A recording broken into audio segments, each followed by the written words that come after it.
18,35,000 কোটি টাকার সরকারি ঋণ রেখে দেশ ত্যাগ করেন শেখ হাসিনা।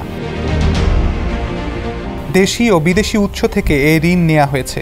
অথচ 2009 সালে শেখ হাসিনা যখন ক্ষমতা গ্রহণ করেন তখন সরকারের ঋণ স্থিতি ছিল মাত্র 2,76,830 কোটি টাকা।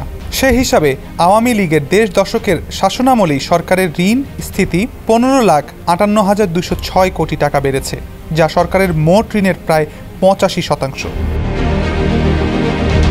অর্থ মন্ত্রণালয়ের তথ্যে গত 1.5 দশকে সরকারের অস্বাভাবিক ঋণ বৃদ্ধির এ চিত্র উঠে এসেছে। ঘোষিত বাজেটে সরকারের পরিচালন ব্যয় মেটানো ও উন্নয়ন কর্মকাণ্ডের কথা বলে দেশি বিদেশি উৎস থেকে এই ঋণ নেওয়া হয়েছে, যদিও শেখ হাসিনা সরকারের বিরুদ্ধে সীমাহীন অনিয়ম দুর্নীতির অভিযোগ রয়েছে। এ সময় লুটের শিকার হয়েছে দেশের ব্যাংক খাত, লুণ্ঠিত এসব অর্থ পাচার হয়েছে ইউরোপ, আমেরিকা সহ বিভিন্ন দেশে। যুক্তরাষ্ট্রভিত্তিক গবেষণা প্রতিষ্ঠান গ্লোবাল ফাইন্যান্সিয়াল ইন্টিগ্রিটির তথ্য বিশ্লেষণ করে পাওয়া হিসাব অনুযায়ী শেখ হাসিনার 1.5 দশকের শাসনামলে দেশ থেকে অন্তত 14,920 কোটি বা $149.20 বিলিয়ন পাচার হয়েছে। বাংলাদেশি মুদ্রায় পাচারকৃত অর্থের পরিমাণ দাঁড়ায় অন্তত 17,60,000 কোটি টাকা। যদিও বর্তমানে বাংলাদেশের ব্যবহারযোগ্য নিট রিজার্ভ রয়েছে $16 বিলিয়ন কম।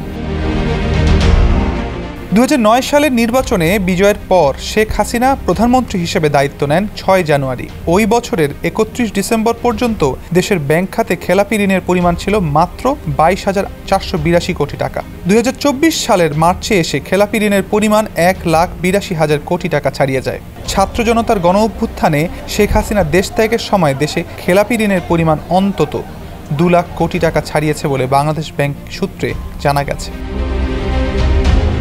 দেশের ব্যাংক খাতের নিয়ন্ত্রক সংস্থা হলো বাংলাদেশ ব্যাংক। খোদ বাংলাদেশ ব্যাংকের নেতৃস্থানীয় কর্মকর্তারাই বলছেন, ব্যাংক খাত লুণ্ঠনে কেন্দ্রীয় ব্যাংককে সহযোগীর ভূমিকায় পালনে বাধ্য করা হয়েছে। গণমাধ্যম কর্মীদের সঙ্গে বৈঠকে বাংলাদেশ ব্যাংকের 4 ডেপুটি গভর্নরও স্বীকার করে বলেছেন, দায়িত্ব পালনে আমরা ব্যর্থ হয়েছি। চাকরি বাঁচানোর স্বার্থে অর্পিত দায়িত্ব আমরা পালন করতে পারিনি। অর্থনীতিবিদরা বলছেন, উন্নয়নের দোহাই দিয়ে শেখ হাসিনার সরকার রাস্তা, ব্রিজ, মেট্রো রেলের মতো কিছু অবকাঠামো তৈরি করেছে, কিন্তু তার বিপরীতে অর্থনীতিকে দীর্ঘমেয়াদে পঙ্গু করে দিয়েছেন। দেশের আর্থিক খাত সহ প্রতিটি খাতের প্রতিষ্ঠানগুলো ধ্বংস করেছেন। জরুরি ভিত্তিতে অর্থনীতিকে টেনে তোলার ও কার্যকর সংস্কার করা সম্ভব না হলে বাংলাদেশের সামনে ভয়াবহ পরিস্থিতি অপেক্ষা করছে। আওয়ামী লীগের প্রথম মেয়াদ তথা 2009 থেকে 2013 সাল পর্যন্ত সরকারের ঋণ বৃদ্ধির হার মোটামুটি স্থিতিশীল ছিল। তবে এ সময়ে দেশের ব্যাংক খাতে বেসিক ব্যাংক লুণ্ঠন, হলমার্ক, বিসমিল্লাহ কেলেঙ্কারির মতো বেশ কিছু বড় লুণ্ঠনের ঘটনা ঘটে। রাষ্ট্রায়ত্ত ব্যাংকগুলো লুণ্ঠনের শিকার হলেও তুলনামূলকভাবে ভালো ছিল বেসরকারি খাতের ব্যাংক। 2014 সালে টানা দ্বিতীয় মেয়াদে ক্ষমতায় আসার পরই দেশের ব্যাংক খাতে আবার লুট শুরু হয়। এ সময় লুণ্ঠন ও মালিকানায় পরিবর্তন হয় দেশের বেসরকারি খাতের অনেক ব্যাংক।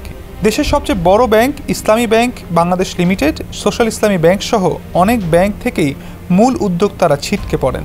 একই সময়ে দেশি বিদেশি উৎস থেকে সরকারের ঋণ গ্রহণও অস্বাভাবিক হারে বাড়তে থাকে। বিপরীতে কমতে শুরু করে জিডিপির অনুপাতে সরকারের রাজস্ব আহরণ। 2016 সালের ফেব্রুয়ারিতে বৈদেশিক মুদ্রার রিজার্ভ চুরি যাওয়ার মতো পৃথিবী কাঁপানো সাইবার অপরাধ সংঘটিত হয়। অর্থ মন্ত্রণালয়ের তথ্য পর্যালোচনা করে দেখা যায় 2018 থেকে 2022 সালে 5 বছরেই ব্যাংক সহ অভ্যন্তরীণ উৎস থেকে সরকারের ঋণ বাড়ে প্রায় 4 লাখ কোটি টাকা।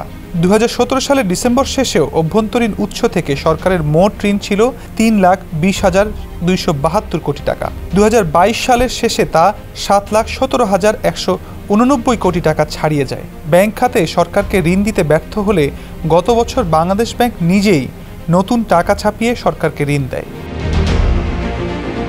উন্নয়ন কর্মকাণ্ডের কথা বলে গত 1.5 দশকে বিদেশি উৎস থেকেও অস্বাভাবিক হারে ঋণ নিয়েছে সরকার।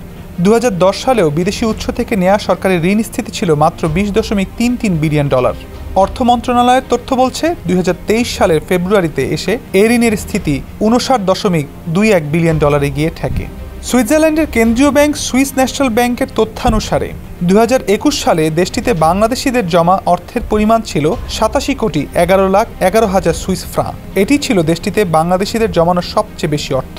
এরপর থেকে আমানতের পরিমাণ কমতে থাকে। 2022 সালে সুইস ব্যাংকে বাংলাদেশিদের জমাকৃত আমানতের পরিমাণ ছিল 5,52,11,000 সুইস ফ্রাঙ্ক এবং 2023 সালের শেষে এটি নেমে এসেছে 1,77,12,000 সুইস ফ্রাঙ্কে। সংশ্লিষ্ট সূত্র বলছে, বাংলাদেশের গণতন্ত্র ও সুষ্ঠু নির্বাচন ইস্যুতে কয়েক বছর ধরে যুক্তরাষ্ট্রসহ ইউরোপিয়ান ইউনিয়নের সঙ্গে বাংলাদেশ সরকারের সম্পর্কের অবনতি ঘটে। এর পরিপ্রেক্ষিতেই সুইস ব্যাংকগুলো থেকে বাংলাদেশি পাচারকারীরা অর্থ অন্য গন্তব্যে সরিয়ে নেয়।